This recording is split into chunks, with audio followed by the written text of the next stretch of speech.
बोलिए पुरुषोत्तम भगवान की जय।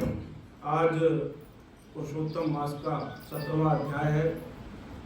कल हम सबने सुना कि कैसे सुदेव ब्राह्मण के बालक के विषय में देवर ऋषि ने कहा कि यह बहुत ही विद्वान, बहुत ही सुलक्षण विलक्षण बालक है।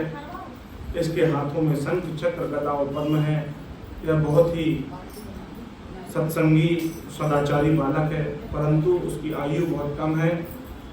यह 12 वर्ष में पानी में डूबकर मर जाएगा, ऐसा देवर ऋषि बोलकर चले गए।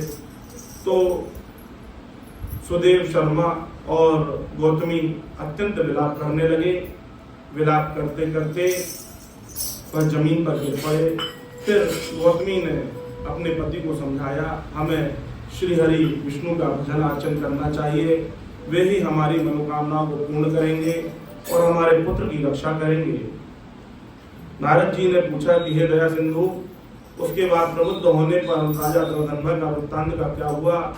इस वृत्तांत को सुनने से पाप पड़ जाते हैं।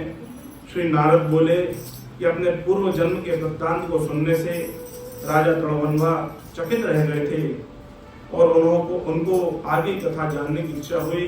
तो वाल्मीकि मुनि से उन्होंने जिज्ञासा बस पूछा कि उनके पुत्र का क्या हुआ। तब वाल्मीकि मुनि बोले कि सुदेव और गौतमी का पुत्र धीरे धीरे बड़ा हो रहा था, वेदाध्ययन कर रहा था, गुरुकुल जाता था और बहुत ही सदाचारी था। अध्ययन करते करते उसको 12 वर्ष पूर्ण हो गए। वह अपने सहपाठियों के साथ एक दिन खेल कूदने गया। खेलते कूदते जाते समय वहां पर एक बावली पड़ी। पहले के समय में बावली होती थी जलाशयों के समान, जिसमें जल का संग्रह होता था। तो उस समय एक बावली वहां पर पड़ी। तो जो गौतमी और सुदेव का पुत्र था, उसका नाम सुखदेव था। सुखदेव के एक सहपाठी ने बोला कि चलो आज हम लोग सब जल क्रीड़ा करते हैं। तो वो दोनों जल क्रीड़ा करने गए। जल क्रीड़ा कर ही रहे थे और भी मित्र आ गए। सारे मित्र लोग जल में बार बार डुबकी लगाए बाहर निकले, खेलते रहे। उसके बाद सुखदेव ने सोचा कि मैं अपने मित्रों को थोड़ा भ्रम में डाल दूं। उसने लंबी सांस लेकर उसके अंदर बावली के अंदर डुबकी मार दी। परंतु जब उसने डुबकी लगाई तो वह गहरे पानी में चला गया और घबराने लगा और उसने निकलने का बहुत प्रयास किया, परंतु वह पानी से नहीं निकल पाया और वहीं उसका दम घुटने से उसकी मृत्यु हो गई। उसके साथियों ने जब देखा उसका शव तैरता हुआ ऊपर आया, उन लोग सभी डर गए। उन्होंने उसके शव को बाहर निकाला और उसके घर जाकर सुदेव को और उनकी माता गौतमी को यह जानकारी दी कि आपका पुत्र जल में डूबकर मर गया है।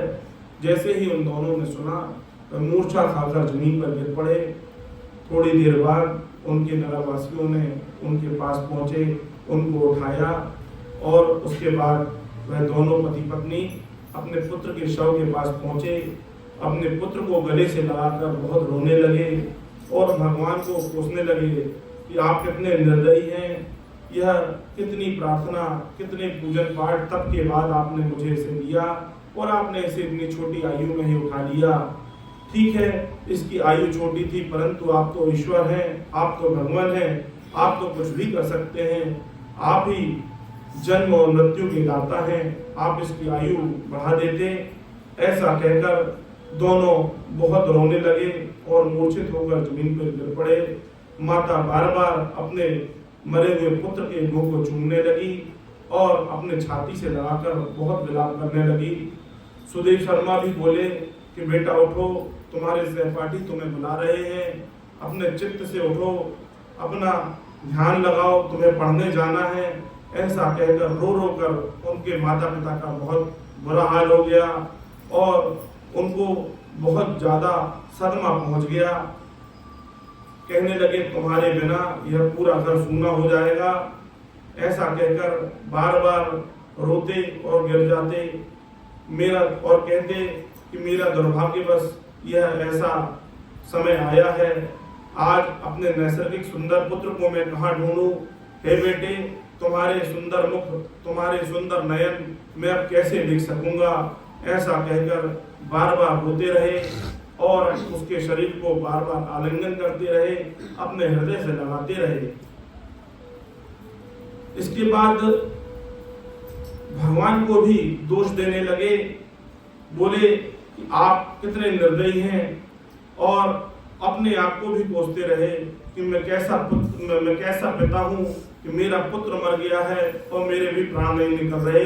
एक दशरथ नंदन थे जिनके पुत्र श्री राम सिर्फ वनवास ही गए थे और उन्होंने उनके प्रेम में अपने प्राण त्याग दिए। मेरे जैसा कौन दुर्भाग्यशाली पिता होगा। धिक्कार है मुझ पर कि मेरे पुत्र के मर जाने के बाद भी मैं यहाँ बैठा हुआ हूँ। ऐसा कहकर बहुत संताप में जलते रहे और भगवान से बार बार प्रार्थना करने लगे, हे देवादिदेव, अखिल लोकनाथ गोपाल गोपीश, हे कलिंद कन्या यमुना, विष दोहन हारण, पुत्र रूपी अग्नि की ज्वाला से मैं जले हुए मेरे पुत्र की रक्षा करो। हे भगवान विष्णु, ऐसा कहकर बार बार रोने लगे और कहने लगे कि मेरे समान कोई दूसरा नीच नहीं होगा।